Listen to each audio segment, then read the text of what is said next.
അഭിഷേകമന്ന എന്ന വചന സന്ദേശത്തിലേക്ക് എല്ലാവർക്കും സ്വാഗതം. യോഹന്നാന്റെ സുവിശേഷം 10-ാം അധ്യായത്തിന്റെ 1 മുതലുള്ള വചനഭാഗത്ത് യേശു നല്ല ഇടയനാണെന്നും യേശു ആടുകളുടെ വാതിലാണെന്നും യേശുവിൻ്റെ സ്വരം കേട്ട് കടന്നു പോകണമെന്നുമുള്ള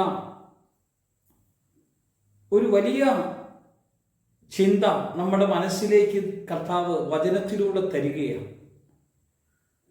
അതിൻ്റെ 1 മുതലുള്ള വചനഭാഗത്ത് ആമേൻ ആമേൻ ഞാൻ നിങ്ങളോട് പറയുന്നു, സത്യം സത്യമായി ഞാൻ നിങ്ങളോട് പറയുന്നു, ആട്ടിൻ തൊഴുത്തിൽ വാതിലിലൂടെ കടക്കാതെ വേറെ വഴിയിൽ കടക്കുന്നവൻ കള്ളനും കവർച്ചക്കാരനുമാകുന്നു. അവിടെ ഒരു വാതിലിനെ കുറിച്ച് പറയുന്നുണ്ട്. കടന്നു പോകുന്ന വാതിലൂടെ കടക്കുന്നവൻ ആരാണ്? വാതിലൂടെ അല്ലാതെ കടന്നു പോകുന്നവൻ ആരാണ്? 2 കാര്യങ്ങളാണ് നമുക്കവിടെ കാണാൻ കഴിയുന്നത്.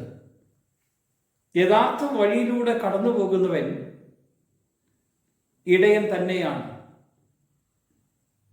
എന്നാൽ യഥാർത്ഥ വഴിയിലൂടെ കടന്നു പോകാത്തവൻ കള്ളനാണ്, അവൻ കവർച്ചക്കാരനാകുന്നു. വാതിലൂടെ കടക്കുന്നവനോ ആടുകളുടെ ഇടയനാകുന്നു. അവന് വാതിൽ കാവൽക്കാരൻ തുറന്നു കൊടുക്കുന്നു. കാവൽക്കാരൻ തുറന്നു കൊടുക്കുന്നു, ആടുകൾ അവന്റെ ശബ്ദം കേൾക്കുന്നു. തൻ്റെ ആടുകളെ അവൻ പേര് ചൊല്ലി വിളിക്കും. ഇവിടെയാണ് നമുക്ക് തിരിച്ചറിയാൻ കഴിയേണ്ടത്. ശബ്ദം കേൾക്കുന്ന ആടുകൾ ഇടയന്റെ ശബ്ദം തിരിച്ചറിയുന്നു. കള്ള ഇടയന്മാരുടെ ശബ്ദം ആടുകൾ തിരിച്ചറിയുന്നില്ല.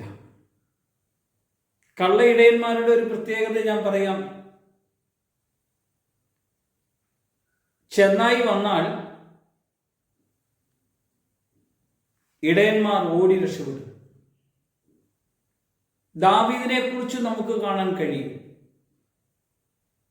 ദാവീദിന്റെ ആടിനെ പിടിക്കാൻ സിംഹം വന്നപ്പോ അപ്പന്റെ ആടുകളല്ലേ എന്ന് വിചാരിച്ച് അവൻ ഓടി രക്ഷപ്പെട്ടില്ല. അവനെ ഏൽപ്പിച്ച ആടുകൾക്ക് അവന് ഉത്തരവാദിത്വം ഉണ്ടായിരുന്നു. അപ്പന്റെ ആടിനെ പിടിക്കാൻ വന്ന സിംഹത്തെ വലിച്ചു കീറി.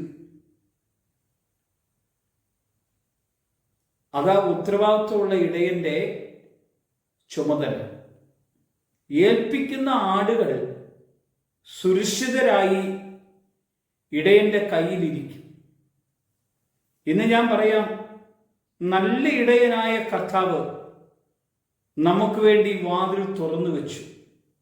നമ്മോട് പറഞ്ഞ ഒറ്റ കാര്യമുള്ളൂ, ഇടയന്റെ ശബ്ദം കേൾക്കണം.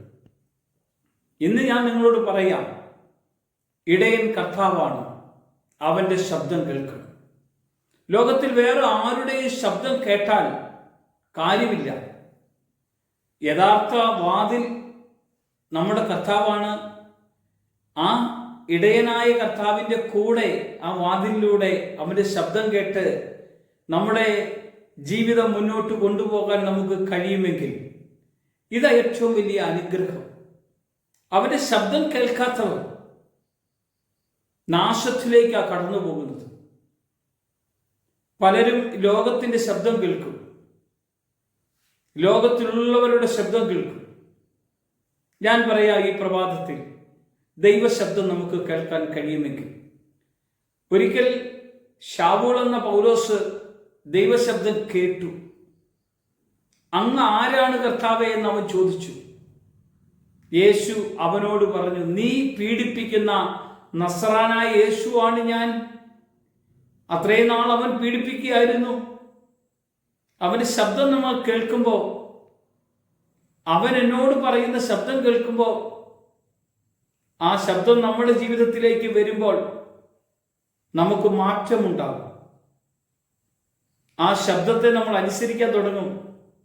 ആ ശബ്ദത്തെ നമ്മൾ അനുഗമിക്കാൻ തുടങ്ങും. ആ ശബ്ദത്തെ നമ്മുടെ ജീവിതത്തിൽ ഏറ്റെടുക്കാൻ തുടങ്ങും. ആ ശബ്ദം നമ്മുടെ അകത്ത് തീ പോലെ കത്തുവാൻ ഇടവരും. ആ ശബ്ദം നമുക്കെപ്പോഴും ഊർജം തരും, നമുക്കെപ്പോഴും ശക്തി തരും. കർത്താവ് പറഞ്ഞു, ഞാൻ നിങ്ങളോട് പറഞ്ഞ വാക്ക്, ആ ശബ്ദം ആത്മാവും ജീവനുമാകുന്നു.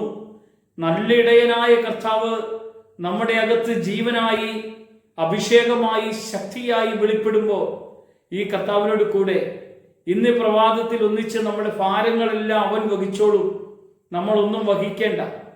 നമുക്ക് വേണ്ടി വഹിച്ചവന്റെ കൂടെ അവന്റെ ശബ്ദം കേട്ടിറങ്ങാൻ വേറെ ആരുടെയും ശബ്ദം കേൾക്കരുത്. കേട്ടാൽ നമ്മളെല്ലാവരും നശിച്ചു പോകും.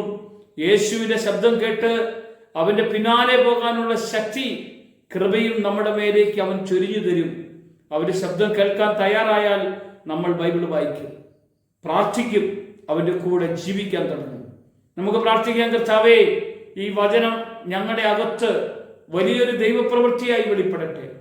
യേശുവിന്റെ മഹത്വം കൊണ്ട് നിറയ്ക്കണം. യേശുവിന്റെ നാമത്തിൽ തന്നെ ആമേൻ.